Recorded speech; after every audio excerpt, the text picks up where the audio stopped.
Hi అండి, అందరికీ నమస్కారం. ఎలా ఉన్నారు? బాగున్నారా? బాగున్నారని కోరుకుంటున్నాను.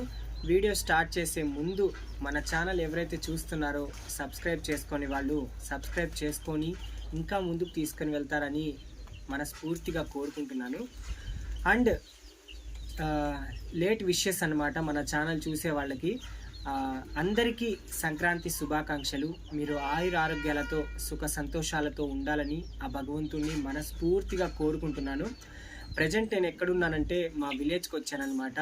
సరదాగా ఎంజాయ్ చేద్దామనేసి. అంటే పండగ హడావుడి, పండగ వాతావరణం చాలా అంటే చాలా బాగుంటుంది. కనుమ రోజు మా ఊర్లో ఏంటంటే చాలా అంటే చాలా గ్రాండ్గా చాలా బాగా చేస్తారనమాట. ఒక జాతర లాగా ఉంటుంది. చూడ్డానికి రెండు కళ్ళు కూడా సరిపోవు అన్నట్టు చాలా గ్రాండ్గా చాలా వైభవంగా చేస్తారనమాట. అయితే ఆ వీడియో కూడా మన ఛానల్లో పెడదాం అనుకున్నాను, బట్ కొన్ని సిచ్యువేషన్స్ వల్ల కుదరలేదన్నమాట. అందుకే పెట్టలేకపోయాను.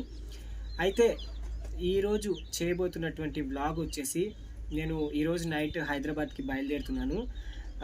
హైదరాబాద్కి వెళ్ళేటువంటి ట్రావెలింగ్ వ్లాగ్ చేయాలనుకుంటున్నాను. ఆ ట్రావెలింగ్ వ్లాగ్తో పాటు ఎందుకు వెళ్తున్నాను హైదరాబాద్ కంటే, ఎక్స్ట్రా జబర్దస్త్ షూట్కి వెళ్తున్నాను. డేట్స్ అనేవి వచ్చేసినాయి అన్నమాట.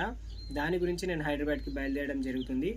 ఈ ప్రతి షూట్కి ఏంటంటే నేను వేసేటువంటి కాస్ట్యూము ఏదైతే ఉందో అది మన ఛానల్లో నేను చూపిస్తున్నాను. ఈ కాస్ట్యూము ఈరోజు వేస్తున్నాను అని వ్లాగ్ తీసి మరీ చూపిస్తున్నాను. కాబట్టి ఈసారి కూడా నేను వేసుకునేటువంటి కాస్ట్యూమ్ ఏదైతే ఉందో అది మన ఛానల్లో వ్లాగ్ రూపంలో పెడదామని నేను అనుకుంటున్నాను. అయితే నేను వేసుకునేటువంటి కాస్ట్యూమ్ వచ్చేసి నేను మిషన్కి ఇచ్చేసి ఉన్నాను. అది కుడతా ఉన్నారు. అది వచ్చిన తర్వాత కాస్ట్యూమ్తో పాటు దానికి సూటబుల్ అయ్యేటువంటి జ్యువెలరీ, అలాగే ప్రతిదీ ఇంకా రేపు వేసుకునేటువంటి కాస్ట్యూమ్ ఏదైతే ఉందో ప్రతిదీ కూడా మీకు చూపిస్తాను. ఈ వీడియోని లాస్ట్ వరకు చూసి మన ఛానల్ని ఇంకా ముందుకు తీసుకుని వెళ్తారని మనస్ఫూర్తిగా కోరుకుంటున్నాను. మరి మిషన్ టైలర్ దగ్గరికి వెళ్దాము. అక్కడ కుట్టడం జరుగుతుందన్నమాట. అసలు ఎలా కుడుతున్నారు ఏంటి అనేది చూపిస్తాను. మరి వచ్చేయండి.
హైదరాబాద్కి అయితే వచ్చేసాను. షూటింగ్కి అయితే బయలుదేరాను అనమాట. ఇదిగోండి మా friend Krishna and back side కో ఆర్టిస్టులు ఉన్నారు కదా, చూశారు కదా. అక్కడికి వెళ్ళిన తర్వాత కూడా నేను వీడియో తీసి పెడతాను చూడండి.